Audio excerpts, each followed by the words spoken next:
Hola, hola a todos, bienvenidos, bienvenidas. Soy Frederic Borja, terapeuta Gestalt, miembro del equipo del Cercle Gestalt, y bienvenidos, bienvenidas a esta conferencia. Quiero presentar a Montse, aunque supongo que la mayoría la conocéis, y para muchos de vosotros no necesita mucha presentación, pero bueno, recordaros que ella es codirectora pedagógica y docente de la formació Gestalt, del Cercle Gestalt, y también resaltar que durante 10 años ha estado acompañando grupos terapéuticos para mujeres. Como sabéis, yo, compartiros que acompañaré a Montse en esta charla. También, como os ha dicho Genisa, me ocuparé de ir dinamizando con vuestras preguntas, trasladándolas a Montse en el momento oportuno. Os invito a poder preguntar en el chat y yo le trasladaré estas preguntas a lo largo de la charla para que sea una conferencia más ágil y dinámica para todos. Y bueno, también deciros que empezamos con comentar un poquito, preguntarle a Montse, ¿no?, la motivación para esta charla, ¿no? El título que habéis leído, que habéis recibido como invitación, dice: abrazar la herida materna para restablecer la conexión con la madre interior. Recuperar la memoria profunda del abrazo, gesto esencial y universal que nos conecta directamente con la vida, la comprensión y la compasión. Finalmente dice: necesitamos profundizar y conocer cómo nos oponemos a la propia sanación, ¿no? Me gustaría empezar por aquí, Montse, que puedas... Ya con esto lo tenemos todo, ¿eh? Gracias y hola a todos, bienvenidos, bienvenidas. Y no me acordaba de no me acordaba del texto hace días y ahora me ha entrado muy bien a mí también, ¿no? Como muy sugerente. Bueno, aparte de poder preguntar, también que podáis comentar, es decir, preguntar y aportar. Como bienvenidos cualquier ejemplo, dado que jo creo mucho en aquesta cosa catalana de tants caps, tants barrets, ¿no? Como que cada experiencia es única, personal y enriquecedora en sí misma. Pues bueno, a tu pregunta, Frederic, yo, ¿por qué me motiva de esto? Yo creo que por algo que, pues bueno, porque he trabajado mucho con mujeres, porque la vida me lo ha puesto delante y porque no es tanto el tema de la mujer, sino la conexión, ¿no?, con las heridas y yo creo que es importante el proceso terapéutico de revisión, actualización de cómo estamos todos con la madre interna, no solamente la madre real, sino con lo materno interiorizado.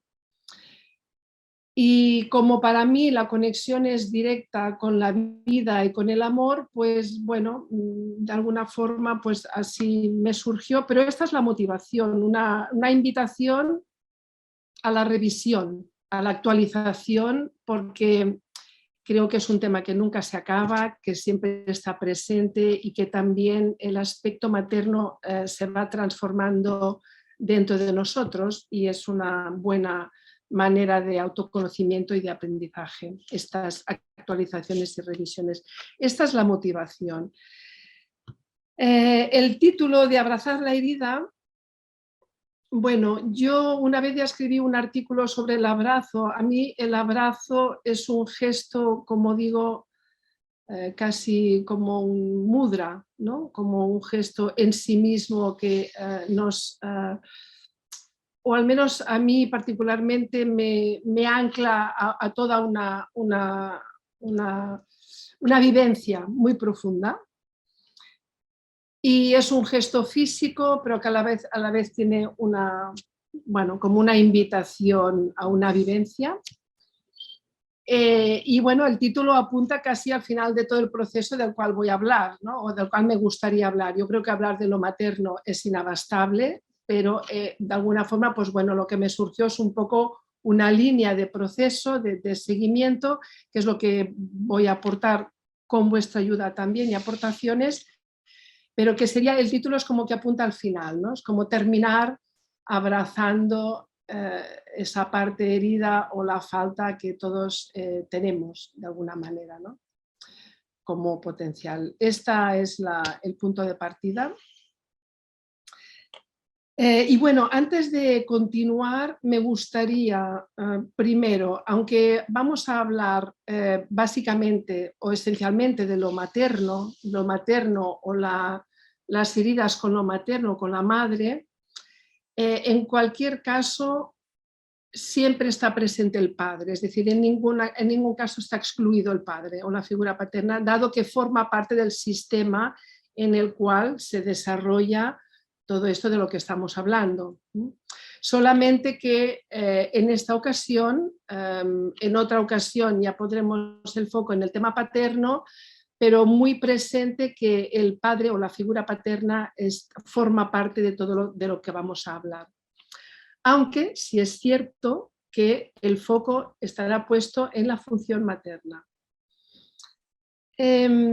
Cuando me refiero a la función materna, y muchos de vosotros ya lo sabéis, pero en cualquier caso esto va a quedar grabado y si lo ve más gente, pues perfecto.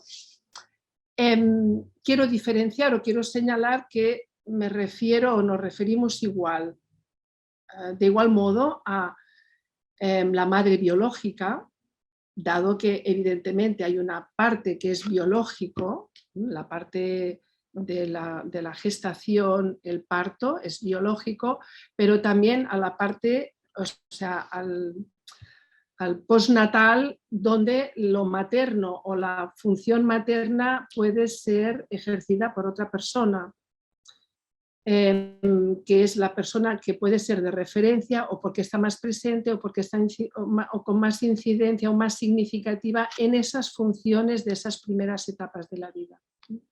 Con lo cual sí que poder tener esa doble mirada a función materna y madre biológica. En la mayoría de los casos es la madre biológica, pero no es siempre de esta manera, pero más allá incluso de la propia madre, que es una de las partes, o sea, una de las miradas es, bueno, toda la parte, todo lo psicológico, relacional, está lo materno, la función materna y todo lo que tiene que ver con algo más profundo, incluso preconsciente de alguna manera, ¿no?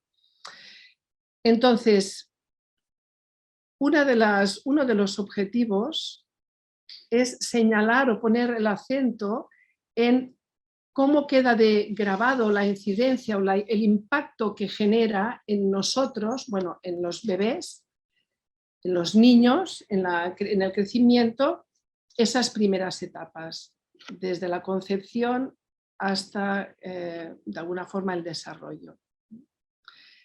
En esas primeras es tan importante el impacto y todo lo que queda registrado, incluso a nivel preconsciente, que va a definir o va a condicionar o a determinar gran parte de la forma en que nosotros nos vamos a vincular con el mundo, con la vida, con los demás, en las relaciones que tengamos.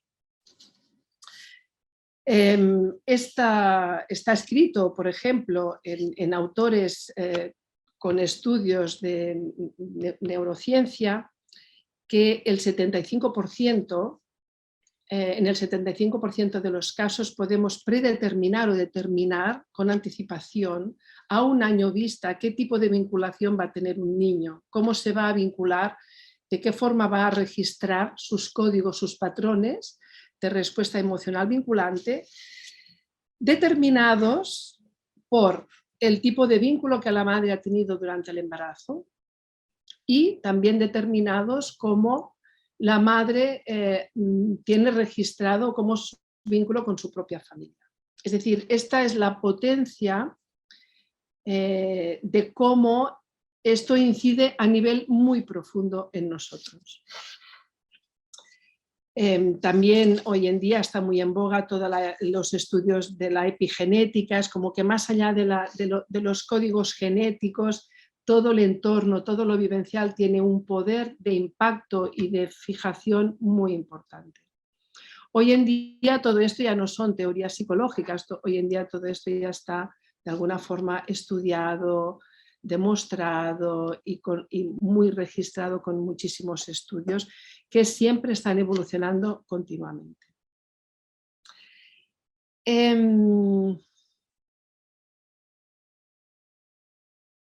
Podríamos decir que durante el primer año y antes del parto, básicamente nuestro cerebro, nuestro sistema nervioso se van generando según las vivencias, y las vivencias están tanto de forma intuitiva como de forma, toda la bioquímica, todo lo hormonal, toda la bioquímica de alguna forma. Todas esas vivencias van determinando qué tipo de conexiones se va generando en el cerebro, ¿vale? Qué tipo de caminos de conexión se van generando. Si, por ejemplo, el ambiente en esas primerísimas etapas donde no hay conciencia de diferenciación, el ambiente es un ambiente tenso, agresivo y demás, se van a generar en el cerebro conexiones que van a tener que ver con nuestro sistema nervioso simpático y de alerta, ¿vale? Con lo cual se van a generar muchos más receptores y este cerebro estará de alguna forma más preparado para ese tipo de respuestas y va a generar más, como más conexiones en ese sentido.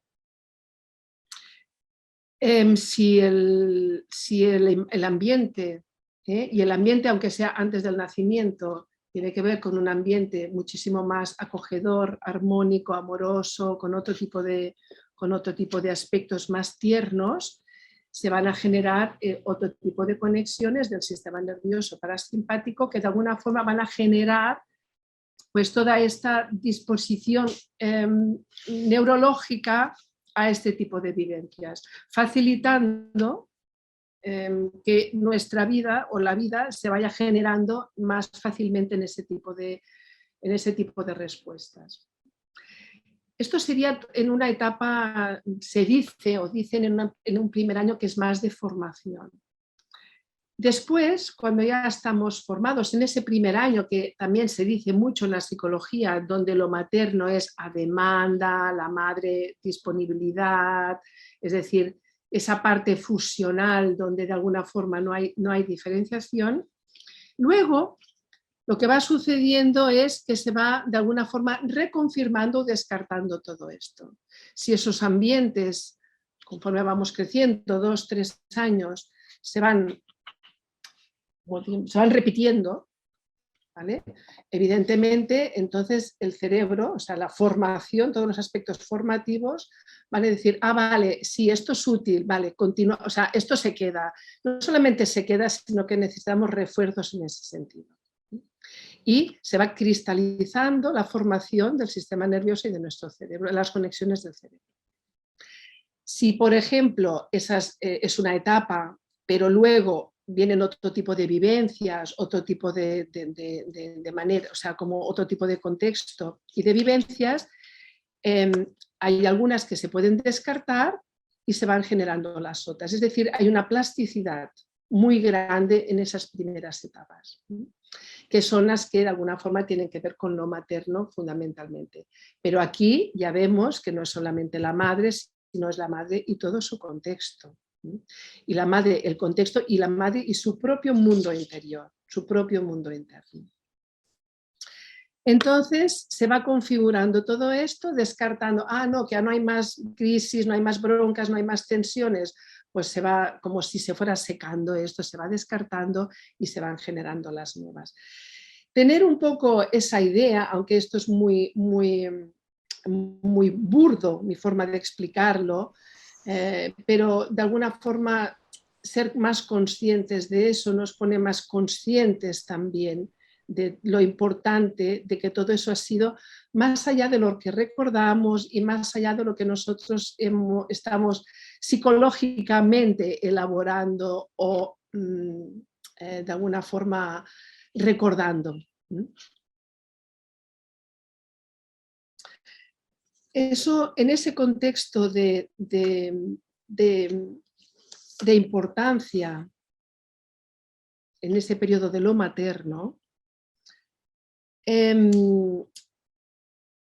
un periodo de no diferenciación, es decir, está la fusión donde de alguna manera se registran aspectos básicos, esenciales de nuestra existencia y que tienen que ver con esta fusión con la madre, con lo materno, que después ya sabéis que se va de alguna manera diferenciando.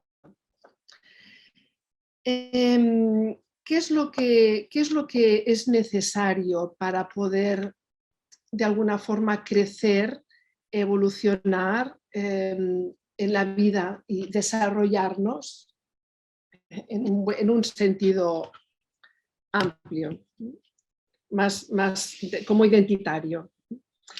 Lógicamente, para podernos desarrollar necesitamos pasar de ese lugar de no diferenciación a una diferenciación. Necesitamos, como si dijéramos, separarnos de la madre, separarnos y podríamos decir cuestionar, entrar en crisis, permitirnos sentimientos encontrados, permitirnos sentimientos hostiles hacia la madre, todo lo que sería alejarnos o entrar en un cuestionamiento interno. Eso es necesario y que empieza pues ya los que estáis con niños, pues con un no, el no de los 2 años y medio, 3 años, ¿no? Ese típico no de la rabieta tiene que ver con ese sentido y esa necesidad de diferenciación, ¿no? Lo que pasa es que hay como mucho desconocimiento y comprensión del sentido profundo de eso. Entonces, ¿qué sucede? ¿Cuáles son los grandes... hay muchas dificultades para poder hacer ese proceso de diferenciación de lo materno, para encontrar nuestra liberación interna y podernos de alguna forma reparar de todo eso. Tenemos como 2 dificultades. Una es la madre real o la figura materna real, con todas sus, podríamos decir, neurosis, con todos sus bloqueos y desconexiones y las confusiones. Para mí, la neurosis es una especie de confusión que tenemos. Y luego también está lo que sería el arquetipo de la madre o los grandes introyectos maternos. O sea, la madre es un algo tan enorme que a nivel profundo poder hacer esta actualización es muy, bueno, requiere un trabajo. Ejemplos. ¿Voy muy rápido? No, vale. Ejemplos de eso que es no solamente es la madre real, sino lo que sería el arquetipo madre, ¿no? Por ejemplo, madre no hay más que una. A la madre le debemos la vida. No podemos hacer infeliz a la madre. Es decir, nosotros, es como que una madre no feliz, la madre tiene que estar feliz por estar nosotros. Eso le debemos la vida. Luego también todo el tema de todas las mujeres que no son madres, ¿no? O sea, todo lo que representa la maternidad en cuanto a idea, que yo que he trabajado mucho con mujeres y acompaño muchas mujeres, ¿no? Que como la mujer que no desea ser madre es como si no fuera completa, como si no estuviera conectada con la vida, con el amor. Hay toda una especie de juicio o de crítica o de exigencia, porque al final es todo lo mismo, sobre, al menos en la mujer, Esto ya no afecta tanto a los hombres, pero todo es bastante genérico, de diferentes formas, pero es genérico en cuanto a la maternidad, ¿no? Todo eso es para mí el gran introyecto y el gran peso, el gran condicionamiento que tenemos como de dificultad para poder entrar en un cuestionamiento de lo materno en nosotros como proceso de crecimiento. Todas las identificaciones y, desde luego, cuántas madres piensan que si no, o sea, como que el asunto más importante es la maternidad, si no eres madre hay algo que tú no vas a poder sentir nunca. Todo eso yo lo veo como una gran mentira, porque al final yo creo que la vida y el amor, la conexión profunda es universal, no es una cosa que pertenece a ese hijo, es una forma de aprendizaje, es una manera, y yo creo que sí que es un camino más el aprendizaje, es decir, aprendes desde luego a hacer bocadillos y a levantarte pronto y a hacer un montón de cosas que quizás no te apetecen, ¿no? Entre otras cosas. Pero para mí es un camino más de aprendizaje, de la conexión. Entonces,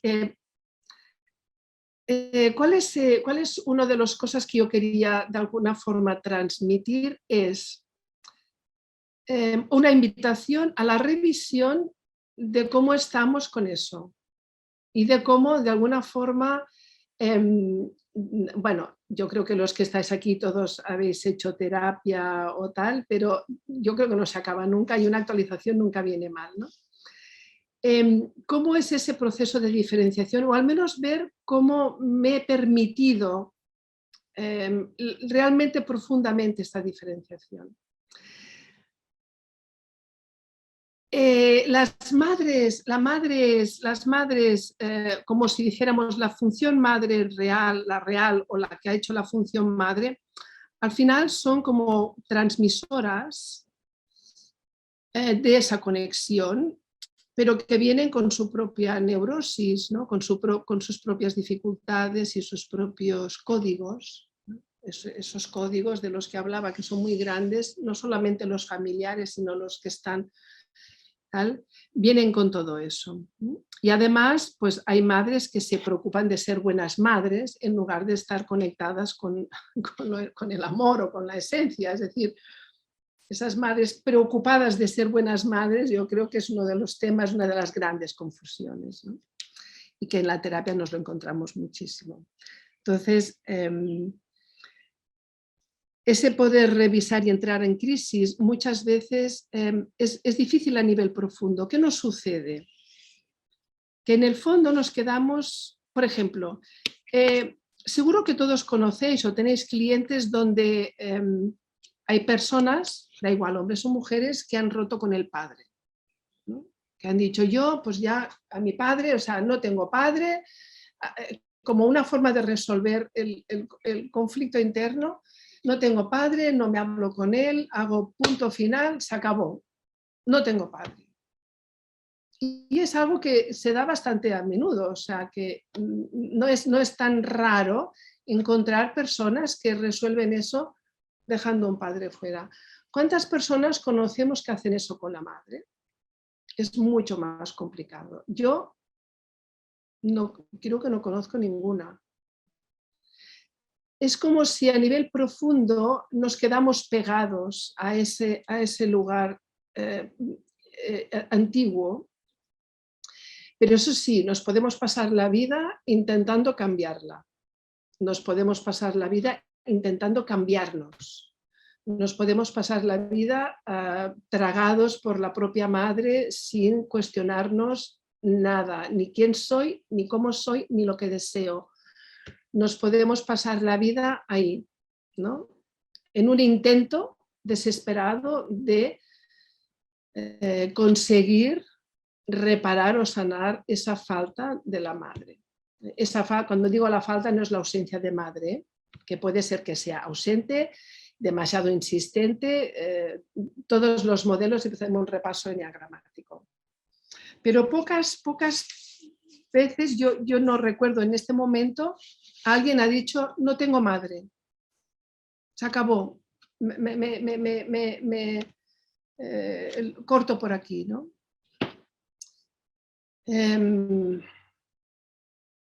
Entonces, como esos intentos, ¿no? Bueno, ya me he enfadado, ya se lo he explicado, ya me he distanciado, ya la he castigado, ya la he perdonado, ya la he, o ya me he, ¿no? Es como, ya todo, pero esto es un continuar, estar ahí mirando a la madre, ¿no? Buscando el recuperar esa esencia, esa conexión profunda que busca ser conectada de nuevo.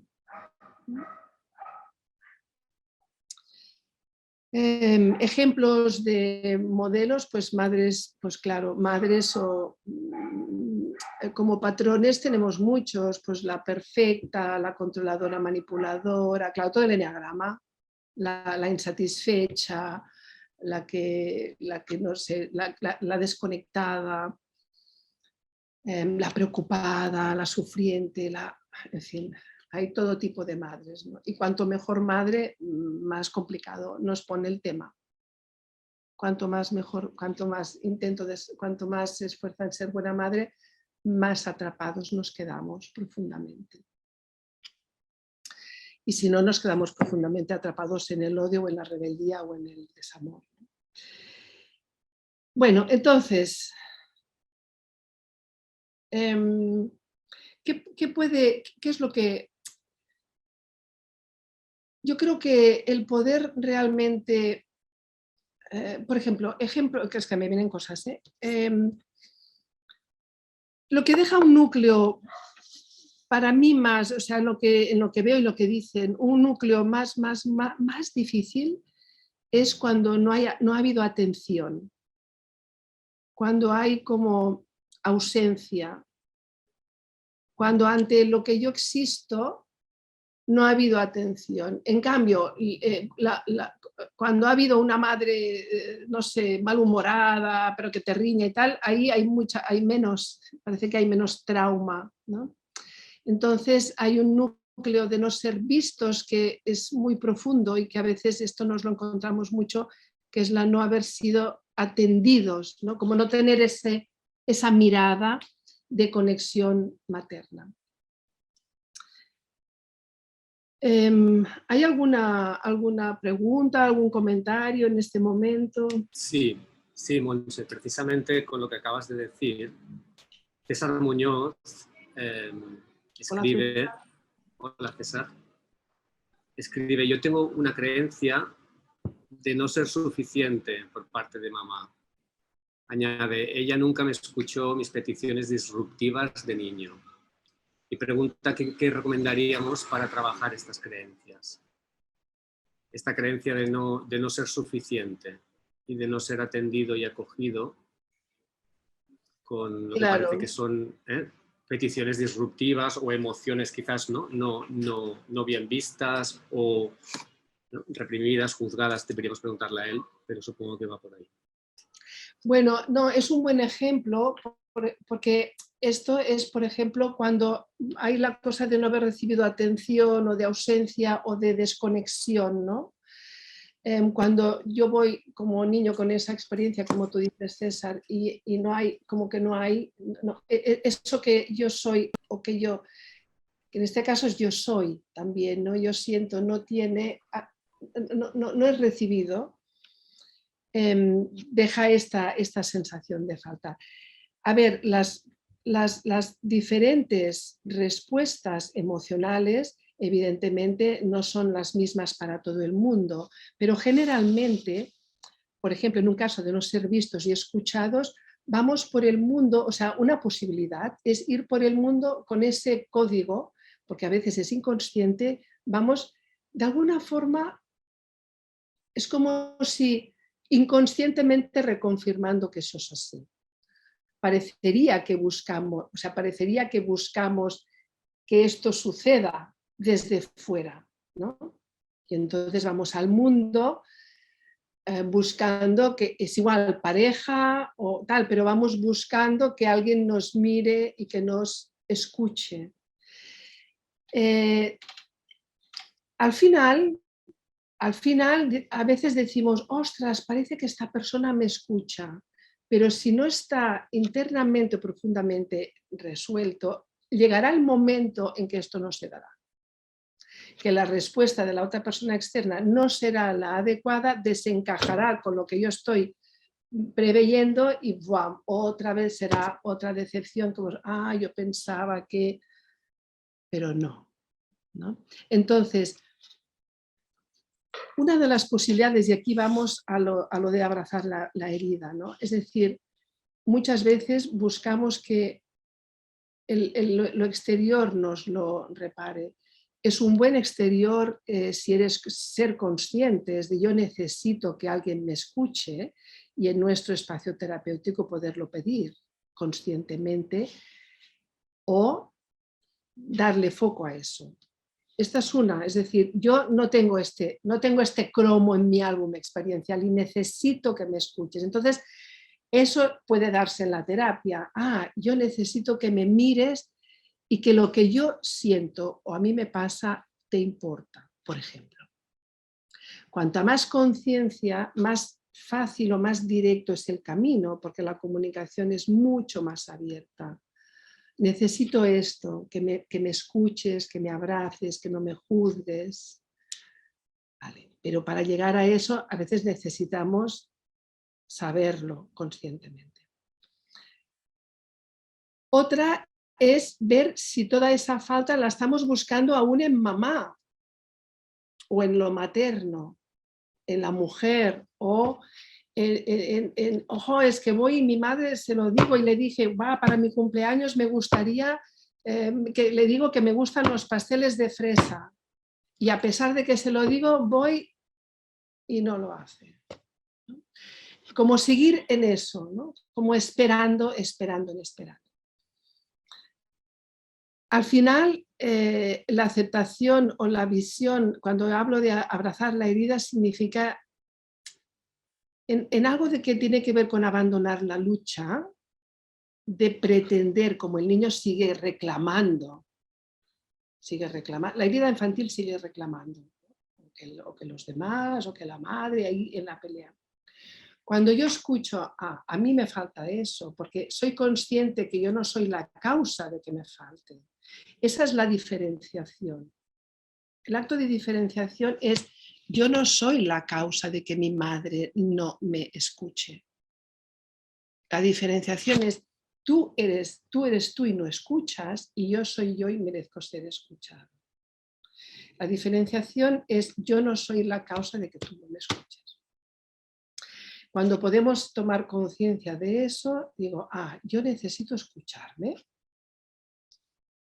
Evidentemente hace falta alguien para acompañar eso. Como que necesitamos alguien para poder reflejar eso y acompañarlo. Y cuando yo puedo de alguna forma diferenciarme, y esa es como o sea, como ella es ella y yo soy yo y yo no soy la causa, ahí es donde, como aceptando, el abrazo tiene esta simbología de aceptación, ¿no? Pero aceptación no conceptual, sino de realidad interna. Se puede dar la conexión, la reconexión, porque ya no lo estoy reclamando, ¿no? ¿Qué es la reconexión? Para mí una forma de percibirlo es como, nunca se fue, nadie me quitó nada, siempre estuvo ahí, solamente que estaba desconectado. O sea, como que esa conexión con la comprensión profunda del yo, o lo que sea, cada uno que le ponga sus palabras, siempre estuvo. Nadie lo quitó, ni me lo quitó mi madre, ni me lo quitó mi padre, porque esto está ahí, ¿no? Solamente que estamos ahí perdidos en nuestras vidas. Bueno, ahí es cuando se puede abrir profundamente. Después de haber hecho esta separación, ahí es donde se puede abrir una experiencia, ¿no? de conexión con eso que también incluye a la madre, entonces. porque no diferencia tanto, ¿no?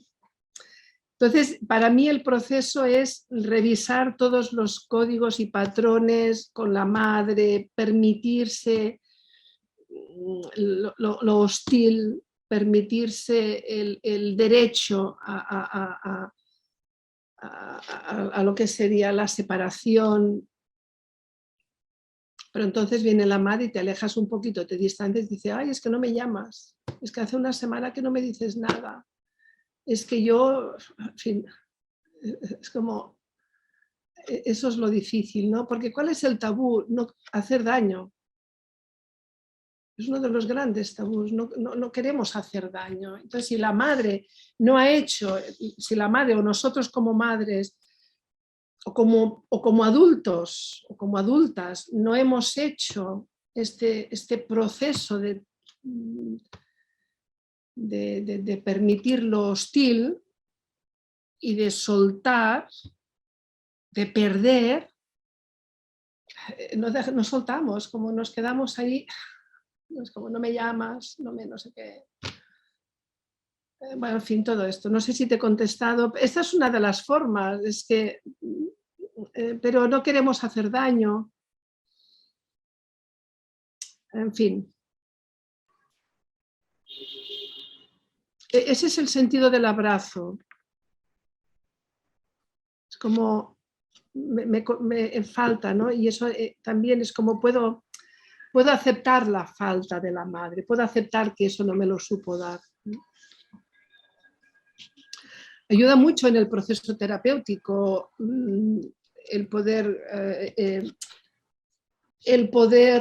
elaborar directamente como un precioso laboratorio de confianza, poder elaborar directamente las necesidades, ¿no? Como eso es lo que yo necesito, ¿no? Pero claro, hasta que no lo llegamos a saber, nos pasamos horas y horas y horas ahí dando vueltas en juegos psicológicos. Necesarios también, porque hay que quemar kilometraje. Montse, Dime. sí, a raíz de lo que estás comentando, estás explicando, ¿no? De lo que se hace evidente, ¿no? en el proceso de diferenciación y la necesidad de elaborar una especie de duelo. Una de las personas que nos está viendo, Chrome Book, es el nombre con el que firma, pregunta cómo saber cuál es... Ajá, de acuerdo. Dice, ¿cómo saber cuál es la distancia física necesaria para sostener la diferenciación sin que conlleve la ruptura del vínculo y el miedo que ello conlleva? Es que yo creo que la distancia yo creo que la distancia es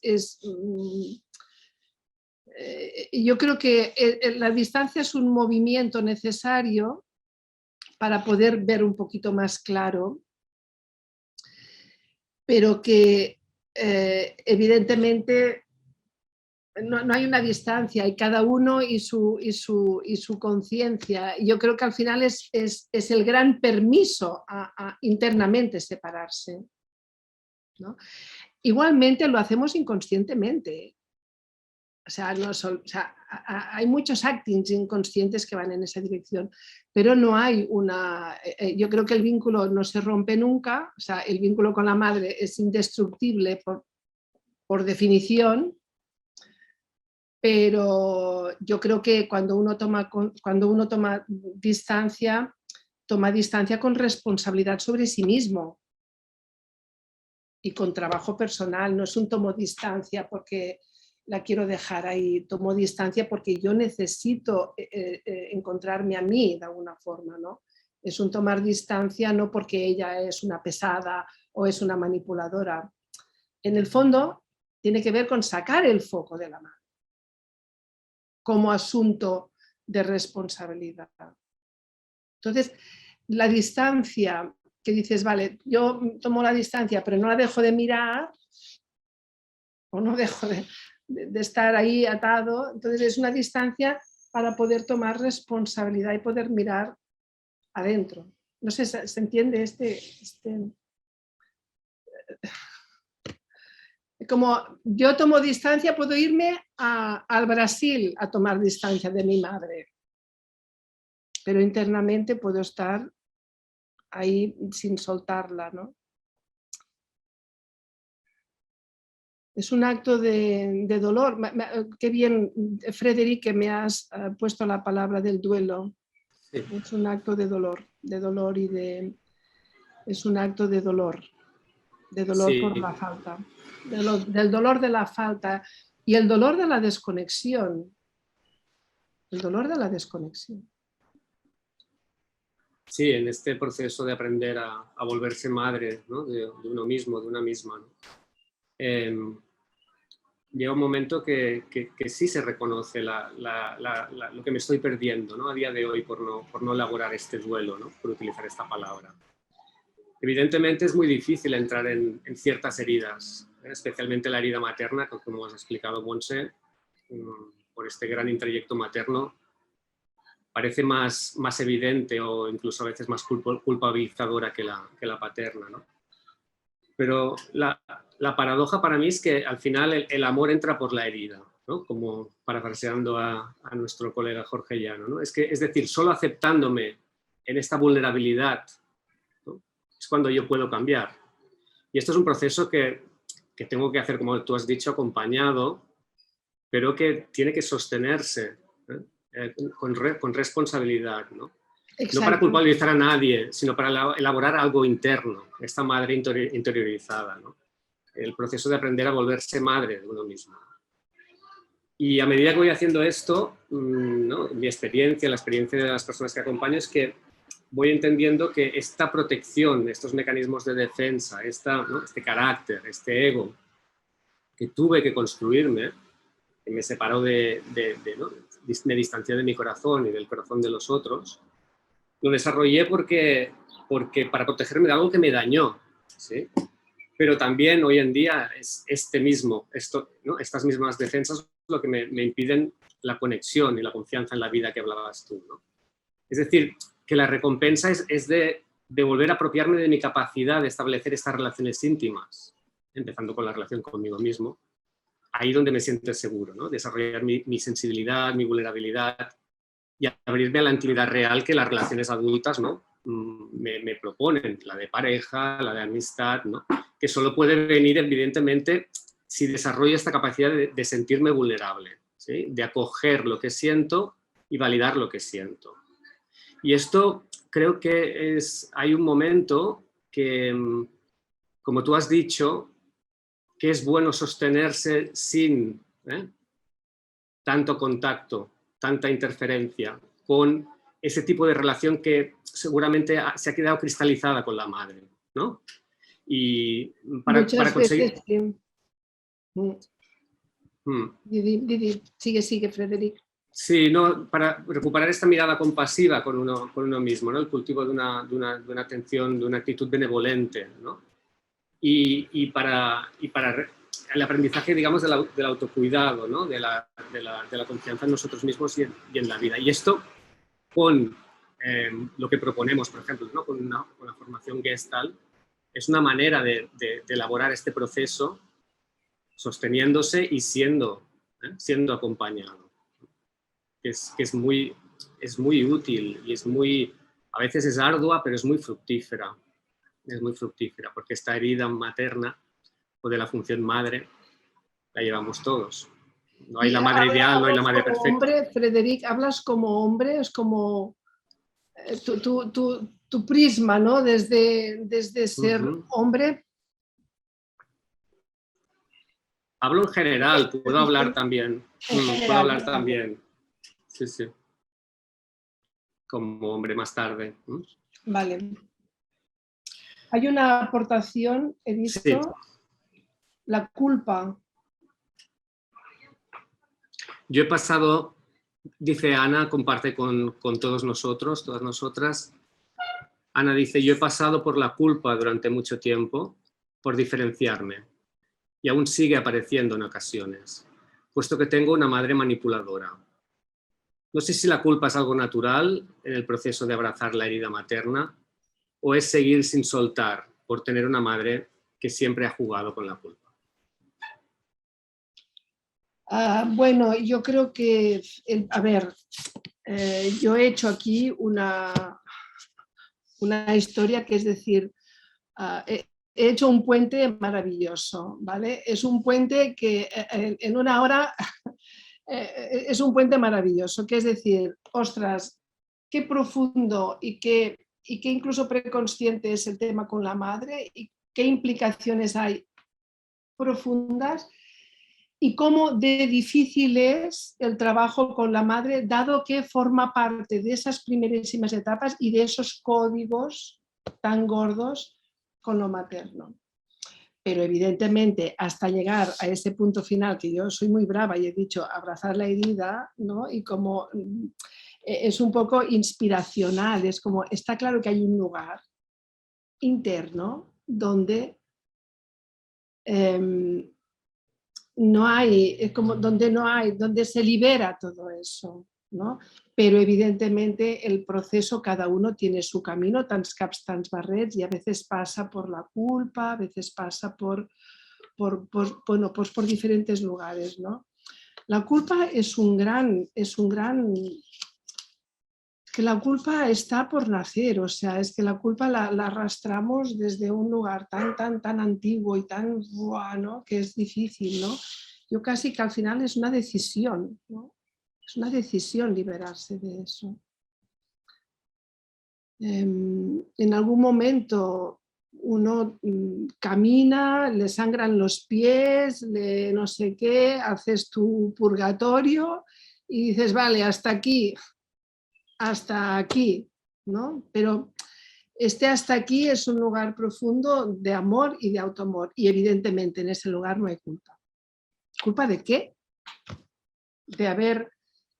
¿De qué?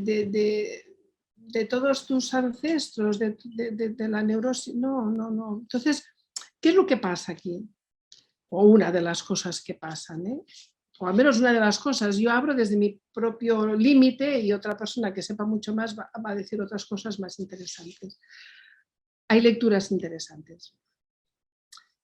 Que de la misma forma que seguimos, o sea, la culpa es una forma de seguir atados. Entonces, en el fondo es como ha dicho César antes, que ha sido un ejemplo maravilloso. Es como, no me mira, pero nosotros tampoco vemos a la madre. Y la culpa es una forma de yo y mi culpa. En el fondo es que no nos vemos, ni nosotros vemos la herida de la madre, su neurosis y toda su historia y su falta y su dificultad y su límite. Si nosotros no podemos aceptar nuestro propio límite, ¿cómo vamos a aceptar el suyo? O sea, es el espejo, ¿no? Es ese lugar infantil desde la falta, el amor carente, no me das, no me miras, y el otro no me da, y la otra no me mira, y la otra me falla, y la otra no sé qué, ¿no? Pero nosotros no vemos a la madre, en este caso a la persona de referencia, no la vemos. Vemos lo que queremos que nos dé o lo que queremos que sea, pero no la vemos. Ni me veo a mí en profundidad, ni me veo a mí ni veo al otro. Es un tomadaca. No, la culpa es un mal asunto. O sea, mal asunto, lo tenemos todos, pero no. Sí. En este sentido, ibas a añadir algo, Montse. No. Es la cosa de ver, no, la madre, o sea, la separación es no, tú me culpas, yo no soy culpable, la diferencia es como yo no soy eso. Sí, como vemos, ¿no? A través de la Gestalt, que es una herramienta poderosa en este sentido, ¿no? en el proceso de responsabilidad, es decir, tomándolo la palabra etimológicamente, la habilidad de responder, ¿no? Responsabilidad. La capacidad de responder. A menudo en el proceso de actualización de la relación con la madre, con esta figura materna, claro, nos vemos atrapados, ¿no? en este círculo vicioso que hablamos en la Gestalt, ¿no? Del perro de arriba y el perro de abajo, es decir, la culpa, esta jueza interior muy severa, ¿no? que nos sentimos culpables por poner límites con la madre, por ejemplo. Y cuando estamos ahí castigándonos desde este lado tan punitivo, tan poco amoroso, inevitablemente después de un rato es muy probable que vayamos, ¿no?, al underdog, ¿no?, al perro de abajo, que es la victimización. Yo no puedo hacer nada porque mira cómo es mi madre, ¿no? Todas mis relaciones afectivas de adulto, de adultas, están condicionadas por lo que me faltó, por lo que no me dio, que no me vio, etcétera, ¿no? Por tanto, es como la compensación, la otra cara de la moneda, ¿no? La culpa y la víctima. Cuando La estoy culpa culpabiliza. Exacto, exacto. Es una Y proyección. es tan doloroso castigarse, esta actitud autopunitiva, que inevitablemente a menudo voy a ir a la victimización. Y después, evidentemente, es tan invalidante también sentirse impotente, ¿no?, para el cambio, para la responsabilización, que si no voy más allá, ¿no?, voy a quedarme atrapado ahí a menudo, ¿no? Creo que es muy importante hablar de esto, cómo nos sentimos a veces atrapados ahí en este proceso de Exacto. responsabilidad. Atrapados persiguiendo el paraíso de la no diferenciación. O sea, es como para no perder esa fantasía de paraíso materno, ¿no? Y no aceptar la falta. No, pues nuestra madre no supo o lo que sea, ¿no? Pero bueno.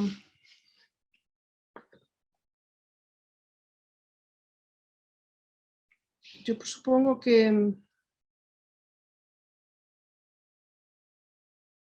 bueno, a mí me resulta, es decir, el camino no te lo ahorra nadie, no te lo ahorra nada el camino.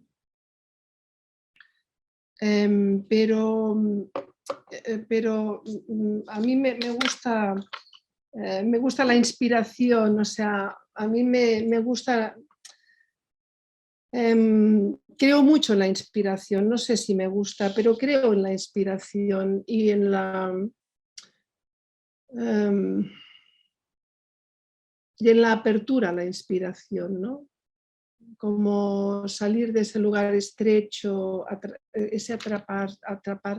Una vez escuché de un profe que decía, los grandes miedos son la muerte, evidentemente, que nos hagan daño y hacer daño. Y a mí este miedo a hacer daño me impactó mucho, porque nunca me lo había planteado, porque yo digo, yo soy una persona, a ver, no soy mala persona, no tengo malas intenciones, a veces quizás un poquito, pero no tanto.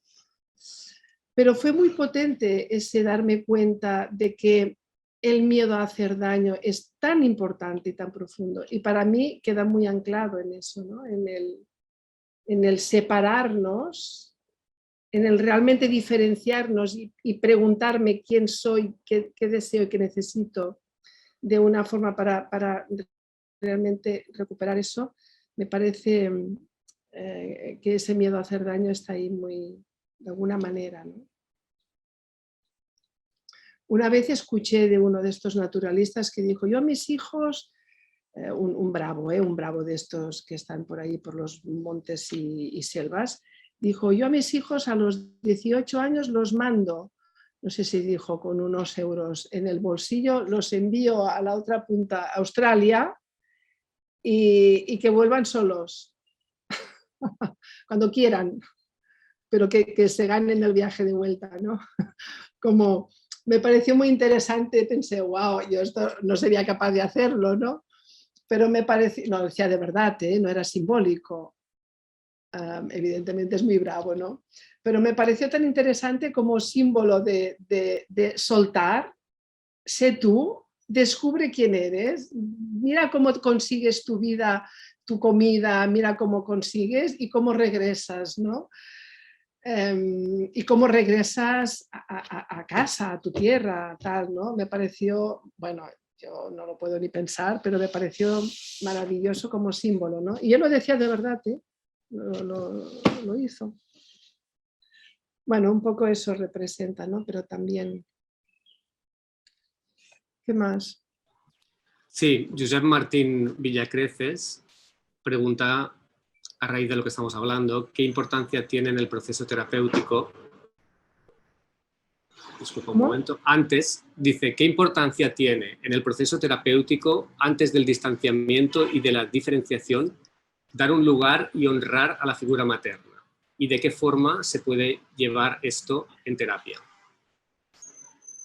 ¿Qué importancia tienes? Leo yo para que me entre, que estoy un poco... Sí. ¿Qué importancia tiene en el proceso terapéutico antes del distanciamiento? ¿Qué importancia antes de la diferenciación? Dar un lugar y honrar a la figura materna, y de qué forma se puede llevar eso a la terapia.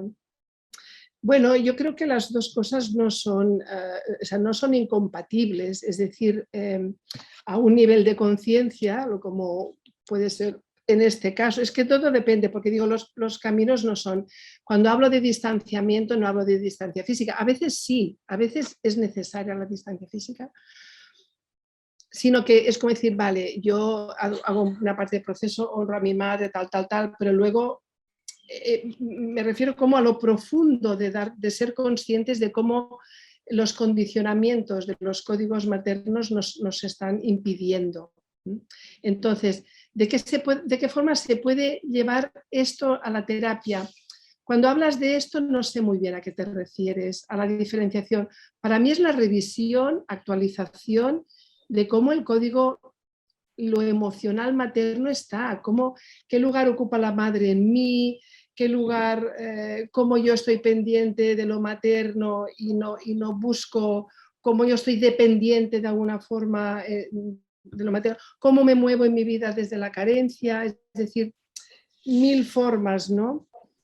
Pero eso no tiene, para mí no está dividido, no está en contraposición de poder honrar a la madre y respetar a la madre y decir, vale, ok, pero tú eres tú y yo hago mi camino y hago mi proceso.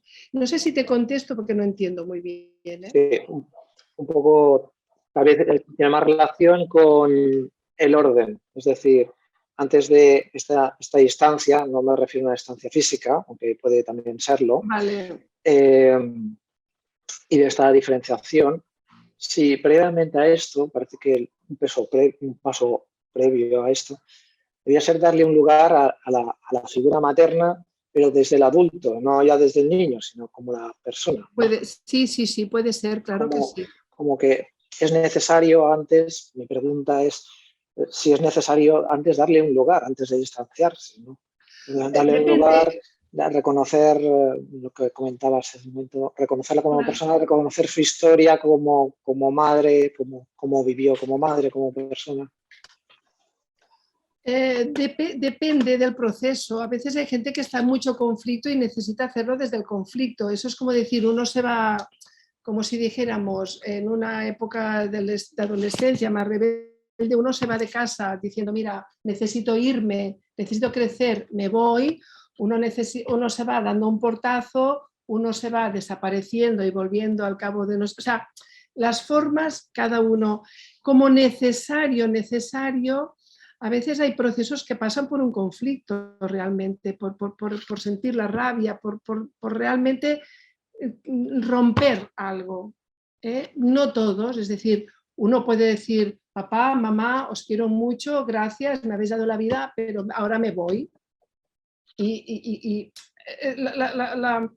proceso interno y la simbología puede ser muy variada, ¿no? Pero como necesario, no. Ahora, uno sabe esto de alguna manera, ¿no? En algún lugar uno sabe eso, pero que no esté condicionado, ¿sabes? Si no condiciona es como, no, me permito sentir eso, me permito de alguna forma ¿no?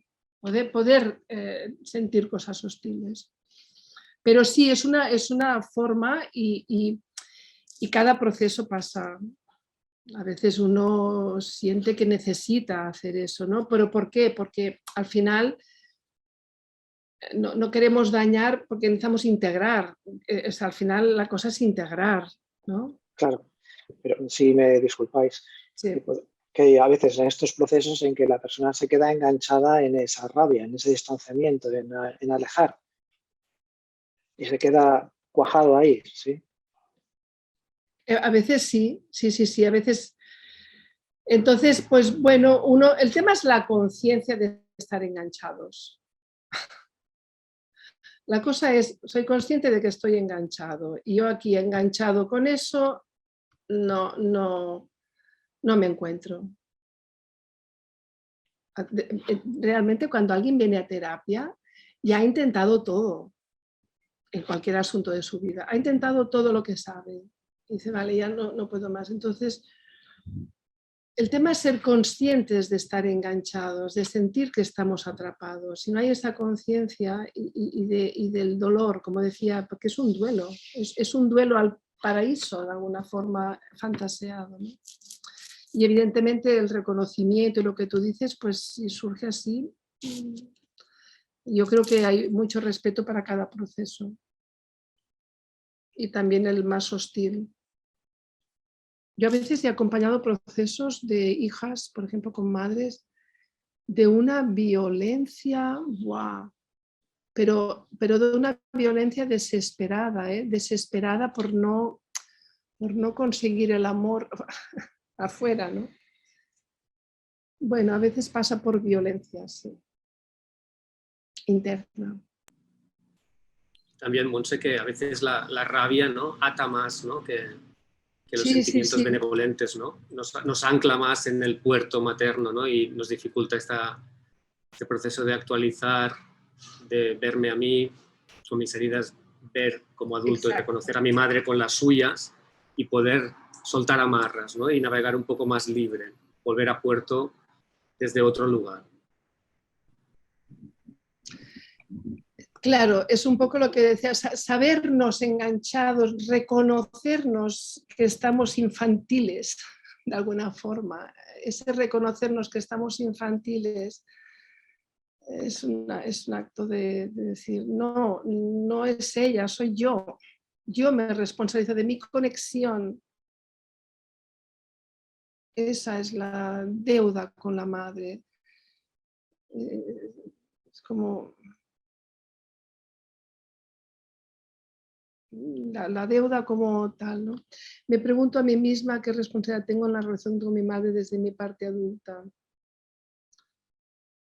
Responsable contigo misma, o sea, responsables somos de nosotros mismos y de nuestra conexión. Yo creo que nosotros somos responsables de, evidentemente, de los cuidados y de las atenciones reales, como de un niño.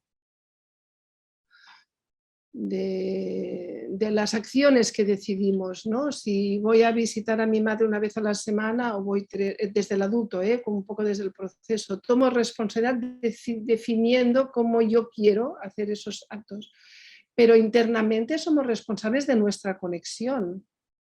Es que solamente podemos estar en nuestra conexión y cómo nosotros podemos inspirar. Lógicamente, cuando estamos reclamando que la madre nos conecte desde su desconexión o desde su inconsciencia, desde su parte no consciente, estamos perdiendo el tiempo y la energía y todo. Y estamos perdiendo nuestra capacidad de conexión. Cuando podemos abrazar, como eso que he dicho, con ese proceso de dolor y de falta profunda, al final podemos convertirnos en inspiración, porque podemos incluso dar ahí, ¿no? Pero bueno, ese proceso es muy, cada uno tiene su propio responsabilidad sobre nosotros mismos, de nuestra conexión. Ahí. Y al final quedas enganchado la rabia, ese otro modo de no separación, sí. Totalmente. Totalmente.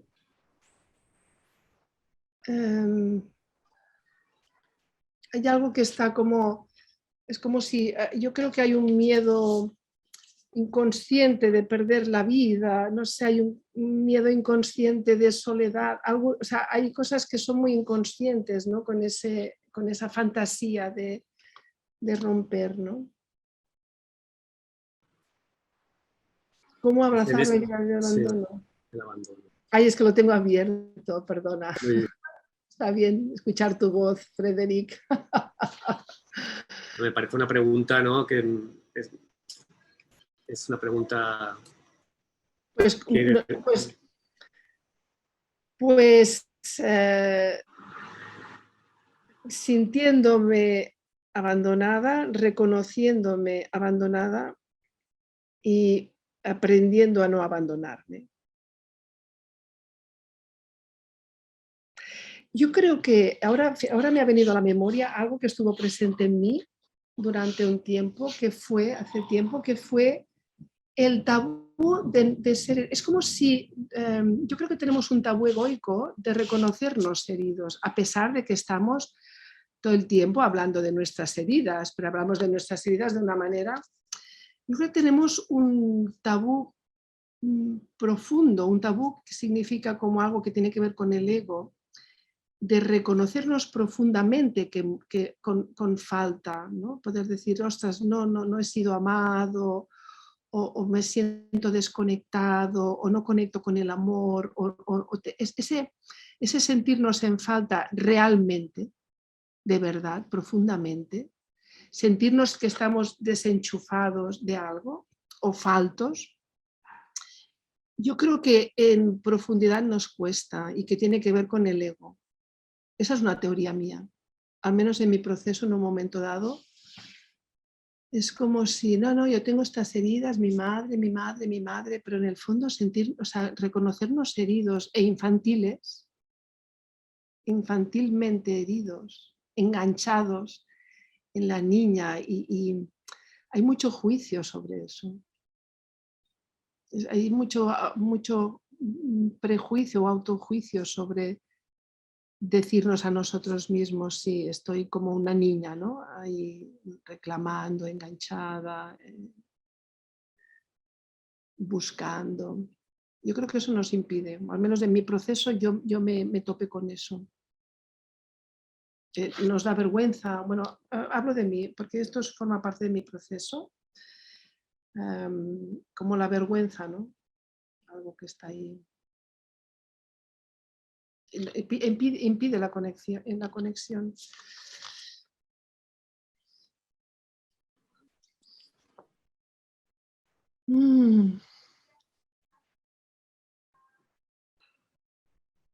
Sí.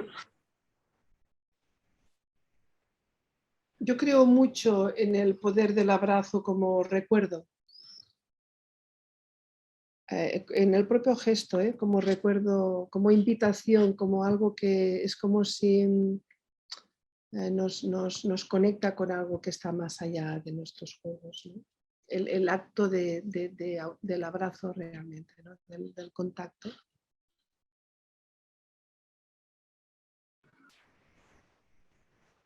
Para despertar estas memorias de alguna manera.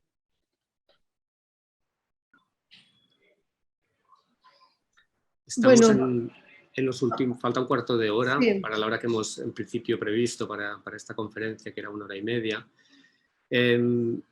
César pregunta cómo saber si ya terminamos de trabajar la herida de mamá. Que esta es una pregunta que nos formulan en terapia, ¿no es cierto, Montse? ¿Y qué solemos responder? Yo no tengo ni idea, no lo sé. ¿Qué respondes tú? Yo no me la han hecho a mí. No me la han hecho. Pero es interesante la pregunta, porque no tengo ni idea de la respuesta. Yo creo que,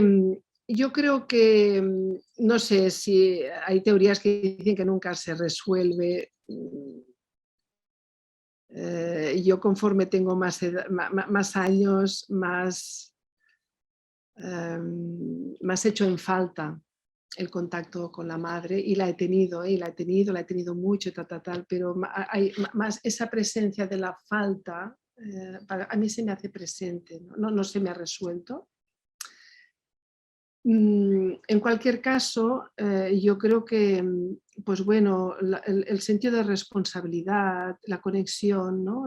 Cómo recuperar ese lugar esencial de reconexión con la vida, responsabilizarnos de nuestro cultivo del amor, de nuestro intento, ¿no? de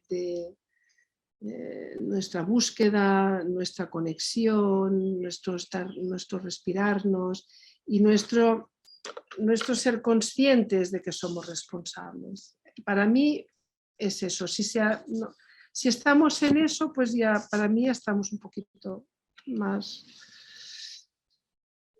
no sé, el amor, ¿no? El amor, yo creo que eso que decía, el amor se cuela por la herida.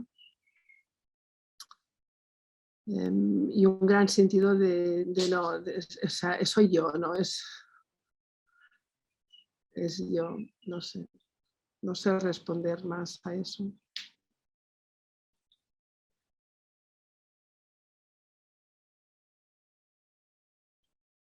He respondido, César. ¿Quién es César? A ver, ¿dónde estás? No te veo.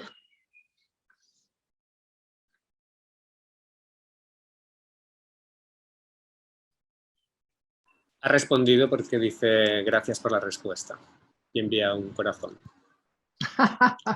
de color lila, Gracias. femenino, de lo Gracias. yin, de lo femenino, ¿no? que está en todos nosotros.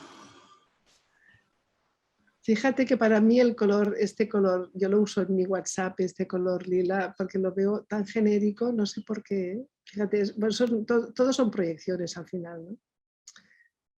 Pero me parece súper, súper bonito. O sea que gracias, y esa es la inspiración que podemos poner como final, ese corazón de César, de color violeta, que me encanta.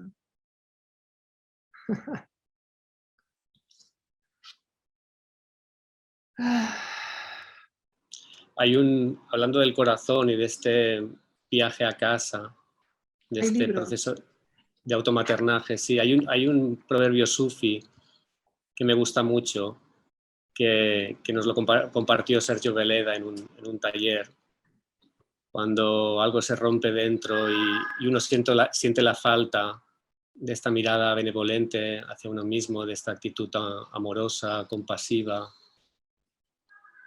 y uno rompe a llorar. Los sufis dicen, esta quien llora no eres tú, es tu corazón que te ha echado de menos.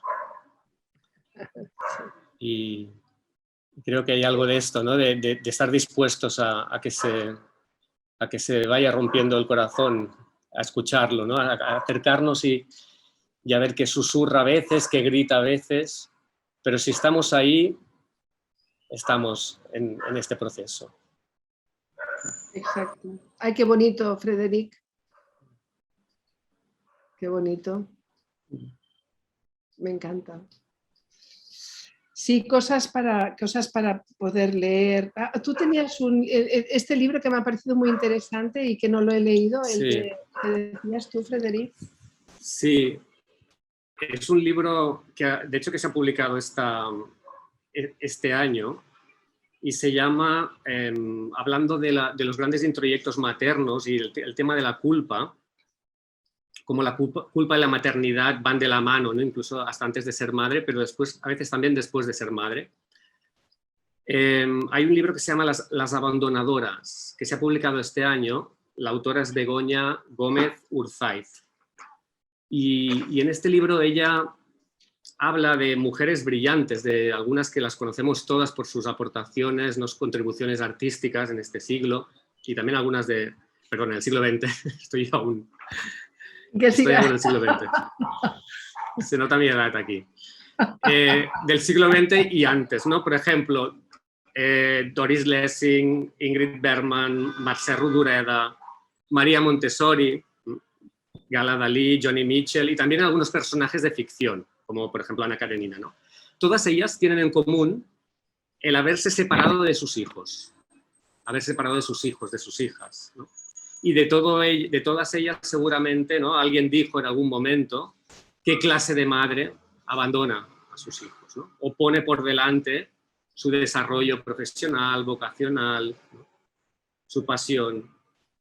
Y yo creo que aquí, hablando del gran introyecto materno y la culpa y lo que decías, es muy interesante también que esto lo sepamos, que sea público, pero que nunca leemos en biografías de grandes hombres, ¿no? De científicos, escritores, artistas. Nunca en las biografías aparece si han cuidado y acompañado a sus hijos, si han estado presentes, si los han abandonado, ¿no? Y esto es algo que abordaremos en la charla que realizaremos en septiembre, ¿eh? con el tema de la función paterna, ¿sí? Pero también abre, ¿no?, esta cuestión, ¿no? Como Winnicott hablaba de la madre suficientemente buena, ¿cómo es un padre o una función padre suficientemente buena, ¿no? Pero esto ya se abordará en otra charla. Lo que sí que... Sí. Adelante, Montse. ¿Tú te lo has leído, Frederic, el libro? Sí. Sí, ¿eh? ¿Y el mensaje que quiere aportar cuál es? Es decir, ¿qué nos quiere decir con esto la escritora? ¿Qué nos quiere transmitir? Pero creo que es un mensaje que está muy en boga, ¿no? Y es bueno que sea así, de las diferentes maneras de vivir la maternidad, más allá de estas expectativas, ¿no?, de patriarcales, de lo que tiene que ser una madre buena y una madre mala, ¿no? Por ejemplo, ese movimiento de la madre mala, ¿no?, las madres malas, ¿no? Esto es terrible.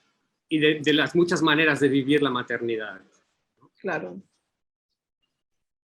Claro. Sí, es interesante porque en el fondo todas somos malas madres porque hacemos lo que podemos, pero el tema no es ser buena o mala, sino estar conectados, ¿no? De alguna manera, y responsables y haber hecho el propio proceso de conexión. También es interesante, que lo diré mal porque es alemana, dilo tú, Frederica, el nombre, que tú sabes idiomas. Dilo. Gerhard. No te oigo. Disculpa, estaba silenciado. Sí, vale. Shu Gerhard. Vale, Gerhard. Vale. Que es una divulgadora y es fácil porque hay libros, ¿no? Más pues el de Vania Reichter, pero que seguramente algunos conocéis. Pero hay gente que está divulgando y que es fácil, ¿no? Como que es interesante y es de fácil incorporación de alguna manera, ¿no? Esta mujer tiene unas entrevistas con Edouard Punset, también tiene un libro que se llama ¿Por qué importa el amor?, que pone énfasis en todo eso, ¿no? En la importancia de esas primeras etapas. Para mí es conocimiento, o sea, más allá de ser madres o no, es conocimiento, es tener más conciencia, saber un poquito más de la importancia de todo eso. Dicen que si se puede poner en el chat. ¿Tú tienes el nombre, Frederic? ¿Lo puedes escribir? Lo voy a escribir ahora para todos, vale, sí, en el chat. También está, ¿vale?, el pediatra Carlos González, bueno, hay movimientos y cosas que se pueden escuchar o entrevistas.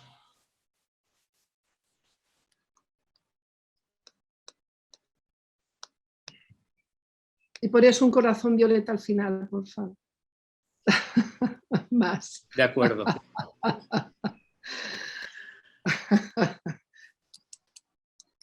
Hoy está lloviendo un poquito. Está poniendo bien el tiempo.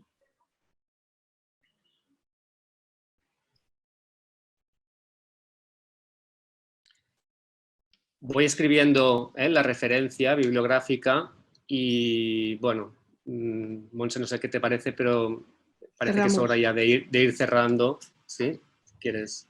Pues con mucha gratitud, gracias por las aportaciones, por recordarnos, ¿no?, todo eso también y nada, buen viaje para la vida. Un abrazo. Muchas gracias a todas, a todos y buen viaje y hasta la próxima también. Adiós. Adiós.